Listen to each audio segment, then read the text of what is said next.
Hey y'all, Joefer here, the cranky old gay guy. So this morning I got a random text from Enzo in Oakland. That's right, he is the naked reporter that you all know and love. So we went to breakfast and I wanted to let him have the opportunity to say hello to you. Hey everybody, I'm just here visiting Joefer, and I heard there was going to be a nice day today, so I wanted to hit up Rooster Rock with some friends, and so I'm looking forward to heading out there this afternoon. Hopefully it won't be too windy. If it is, then we'll just go over to the other nude beach, Sauvie Island. And but yeah, it was really hot in San Francisco yesterday. It was 90 degrees, and so some friends of mine went to the beach then, but unfortunately I had to work, and I'd already made plans to come out here after that. So here I am, and I'm looking forward to getting naked in Oregon. And there you have it. That's the latest from Enzo, the naked reporter. Back to you. Hey y'all. It's me again. Oh boy. So I am talking about a subject I wasn't going to talk about today, but it made me so cranky I have to bring it up. And once again, it has to do with moving vehicles. As you see, I went to breakfast this morning with my friend Enzo, and we were trying to find a place to park that was more than 30 minutes. We pulled in a couple places, then noticed they were 30 minutes, or they were in front of a driveway that wasn't used as a driveway anymore. Instead, someone had put like pots with plants in them to block the driveway on the other side of the sidewalk so no one could drive up into their property. So I think that was probably a legal place to park. But the fact that the curb cut shows it's a driveway, and, you know, we were talking about the city of Portland here, if they are low on their quota of parking tickets, they could potentially give me one for parking in a curb cut driveway, even though it's no longer a driveway. So we went up another block. I found a spot. I had to back into it. So I started to pull in, and then I started to back out so I could get the spot. And some lady runs up behind me in her car, and she's like right on my ass. Sorry, right on my rear bumper. And it's like, lady, my backup lights are on. You saw that I was trying to back up, and now you're just sitting there and she's not moving. So I can't back up. I can't get into the space that I want. So I fume a bit and drive up 2 blocks, because there's a one-way street there. To circle, I have to wait on a train because I had to cross train tracks and then come back across the train tracks.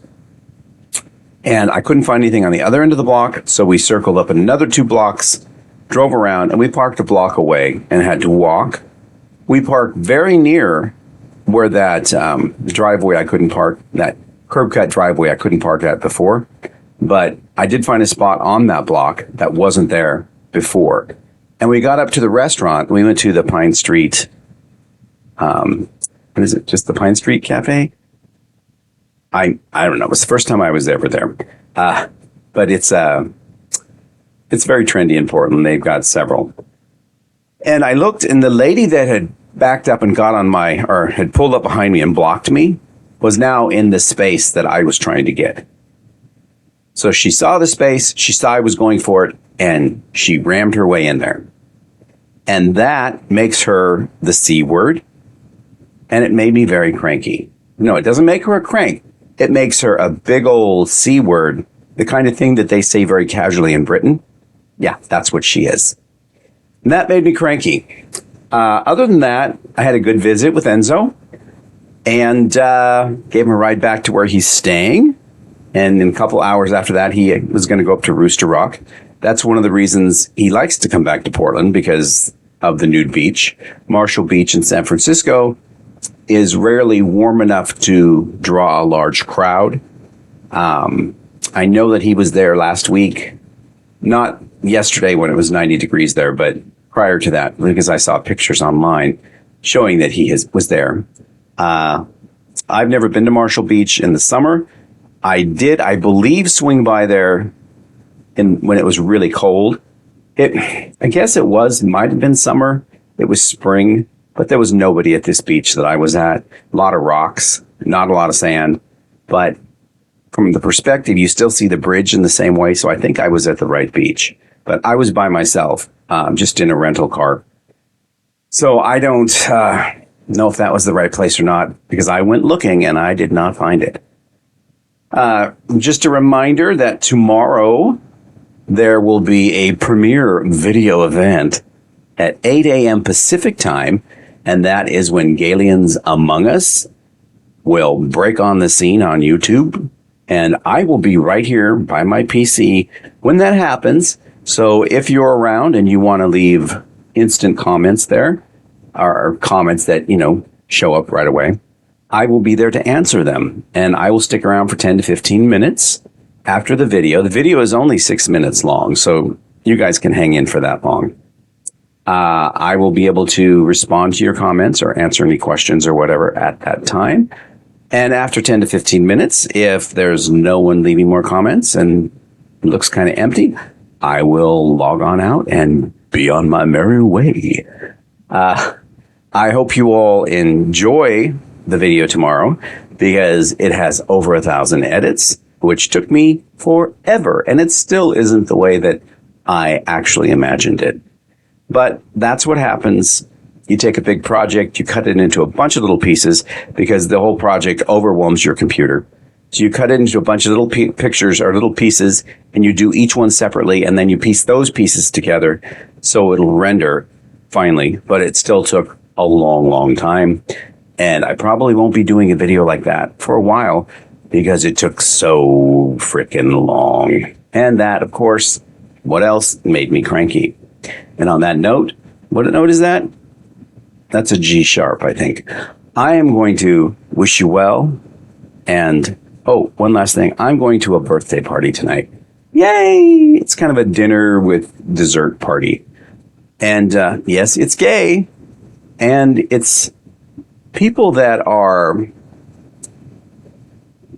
age appropriate, I guess, because most of them are going to be around my age. I think the youngest ones, there might be 2 of them, and I think they're like 37 or 38, maybe 39. But the rest of them are in their upper 50s and into their 60s. So for me, it's certainly not a cruising night. These are friends and friends of friends. And again, not my demographic, I guess, when it comes to dating.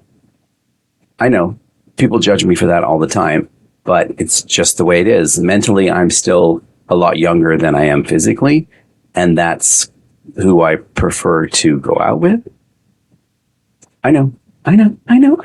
People are saying, oh, it's all physical. No, it's not. It's not all physical, because there are some hot young guys that have interest that there's just nothing going on upstairs, and I can't relate to that. And then there's people my age that have a lot going on upstairs, but they still, I don't know. I think they're channeling the grandpa mode or something, which just doesn't do anything for me at all. I did meet someone yesterday when I was at a nude beach. Yes, I went back again. And yes, it was so super windy. There weren't a lot of people there. But this person I'd never seen before. It turns out they just live in Vancouver, which is across the river. And I got to say, they were hot. So if by chance, and you know who you are, you were sitting with my friend Renee, who I introduced you to in the last nude beach video I did. You were sitting with Renee, and if you see this, please reach out, say hello, and ask for my phone number, or email me your phone number. You can email me at crankyoldgayguy@gmail.com. Okay, I've said my piece. I'm going to let you all go. Stay cranky, my friends. Stay cranky. Bye-bye.